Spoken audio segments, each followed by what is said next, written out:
Arsenal et le Barça s'affrontent pour cet énorme crack colombien. Selon les informations de Football Insider, Arsenal prépare déjà le prochain mercato estival et s'intéresse à John Durant, le jeune buteur colombien de 20 ans d'Aston Villa.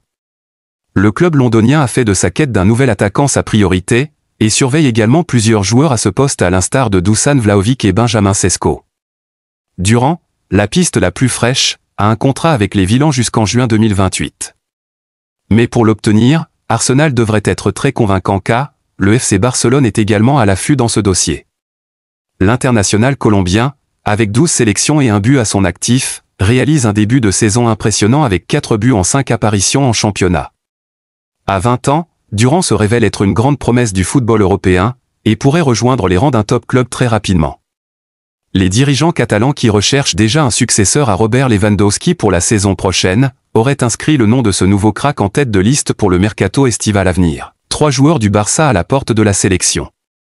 En dehors des joueurs qui sont souvent appelés lors des récentes sélections, il y a 3 à 4 nouveaux éléments qui pourraient faire leur entrée dans la sélection espagnole. Luis de la Fuente, le sélectionneur de l'Espagne, dévoilera ce vendredi matin les noms des joueurs retenus pour les 2 prochains matchs de Ligue des Nations contre le Danemark et la Serbie, qui se dérouleront les 12 et 15 octobre. Suite aux blessures de Dani Olmo et Fermin Lopez, ce sont Pedri González, Ferran Torres et Lamine Yamal qui sont assurés d'être sélectionnés. Cependant, d'autres joueurs pourraient également intégrer la liste. Le joueur de l'Atlético Madrid, le Normand, étant actuellement blessé et probablement absent de la liste, cela crée une opportunité pour un autre défenseur central. Íñigo Martínez, avec son excellent début de saison, pourrait légitimement prétendre à cette position. À noter également que Pau Cubarsí, qui avait été appelé lors de la dernière convocation U21 mais qui a été exclu de la liste pour l'Euro, est de nouveau dans le circuit pour intégrer l'équipe senior. Marc Casado, considéré comme l'une des révélations de ce début de saison, a représenté l'équipe des moins de 17 ans durant 5 ans, est également une option. Enfin, Alexandro Baldé, ancien de la liste, a perdu sa place à cause d'une blessure, mais un retour en forme pourrait lui permettre de revenir, bien que la concurrence avec Grimaldo et Cucurella soit forte. Laporta fait une sortie expéditive par rapport à la crise qui a lieu actuellement au Real Madrid. Joan Laporta, le président du FC Barcelone, n'a pas apprécié qu'on l'interroge sur la crise au Real Madrid. Alors que le Real Madrid, qui a connu un démarrage poussif en Liga, se fait tirer dessus à boulet rouge depuis sa défaite en Ligue des Champions sur la pelouse du LOSC. Le président barcelonais, qui vit les choses plus sereinement cette saison avec le FC Barcelone, a été lancé sur l'incendie qui démarrait chez le Real Madrid, le rival de toujours. Je m'en fiche d'eux, à moins d'un mois du Clasico qui a souvent rebattu les cartes en Liga, le président du Barça s'est refusé à tous commentaires lors de sa sortie publique du jour. La défaite du Real Madrid ? Je m'en fiche d'eux, a-t-il lâché froidement. Le patron des Catalans a quelque chose de particulier, c'est un homme direct qui ne mâche pas ses mots. Après avoir digéré tout seul la douleur après la défaite du Barça contre Monaco et Ligue des Champions, il est clair que le président Laporta ne se voit pas compatir avec un autre club en tristesse, et surtout par son plus grand rival. Szczęsny est déjà au travail. Le nouveau gardien du FC Barcelone, le Polonais Szczęsny, a déjà commencé à travailler pour se mettre en forme. À 34 ans, le compatriote de Robert Lewandowski a signé un contrat avec le FC Barcelone mercredi dernier, en présence de Joan Laporta, dans les bureaux du Camp Nou. Il remplace Marc-André Ter Stegen, qui sera indisponible pour le reste de la saison en raison d'une blessure.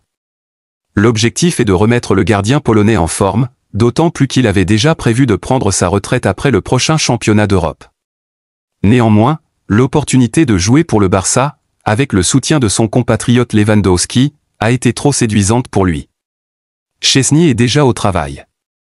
Suite à la victoire du FC Barcelone face aux Young Boys, Hansi Flick a décidé d'accorder 2 jours de repos à ses joueurs, qui reprendront l'entraînement ce vendredi.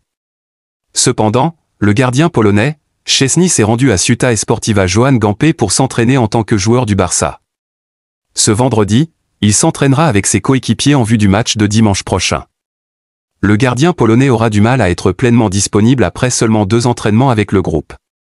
Il mettra tout en œuvre pour être prêt pour la rencontre contre Séville à Montjuïc le 20 octobre, après la trêve internationale. Le Real Madrid et le Barça virés de la Ligue des Champions. Toujours à la recherche d'un nouveau président, la Fédération espagnole de football a vu la FIFA et l'UEFA lui mettre la pression concernant une éventuelle exclusion des clubs ibériques lors des compétitions européennes. Sur le plan sportif, tout va bien pour l'Espagne. victorieuse de l'Euro 2024 cet été en Allemagne avec notamment les révélations de Lamine Yamal et Nico Williams sur le plan international, l'Aurora a ajouté un nouveau titre continental à son palmarès. Cependant, en interne, tout n'est pas si fluide. Depuis l'affaire Luis Rubial qui avait démissionné de ses fonctions de président de la Fédération espagnole de football en fin d'année dernière, un successeur se fait toujours attendre. Si bien que l'UEFA et la FIFA ont décidé de monter au créneau. Selon les informations du quotidien AS, les deux organisations du football européen et mondial ont lancé un ultimatum à l'ARFEF et lui ont demandé des garanties pour qu'un nouveau président soit nommé dans les 3 prochains mois, soit d'ici la fin de l'année 2024, sous peine de voir des sanctions tomber. Un ultimatum lancé, le Barça et le Real menacés, l'UEFA et la FIFA ont prévu d'agir. Le directeur juridique de la FIFA, Emilio García Silveiro, a annoncé que les clubs espagnols pourraient être exclus des compétitions européennes, le Barça, l'Atlético, Gérone, et le Real Madrid en Ligue des Champions notamment, tout comme les différentes sélections nationales dans les tournois majeurs, Euro, Coupe du Monde, si le processus n'avance pas, si nous continuons sans président dans les mois à venir, la FIFA et l'UEFA agiront. Ces derniers sont très préoccupés par la situation de la fédération. La fédération espagnole est en situation intérimaire depuis plus d'1 an, c'est l'une des plus importantes au monde ou la plus importante pour moi, et il est temps pour elle d'avoir un président, a-t-il menacé. Nation forte du moment dans le monde du football avec notamment la médaille d'or au tournoi olympique masculin et le sacre de l'équipe féminine au mondial de l'année dernière, l'Espagne doit vite corriger le tir pour ne pas voir ses objectifs lors des prochaines années partir en fumée en un rien de temps. Pour rappel, la nation ibérique est l'un des 3 pays qui co-organiseront la Coupe du Monde 2030. C'est ici que prend fin cette édition d'information, à très bientôt pour plus d'actualités.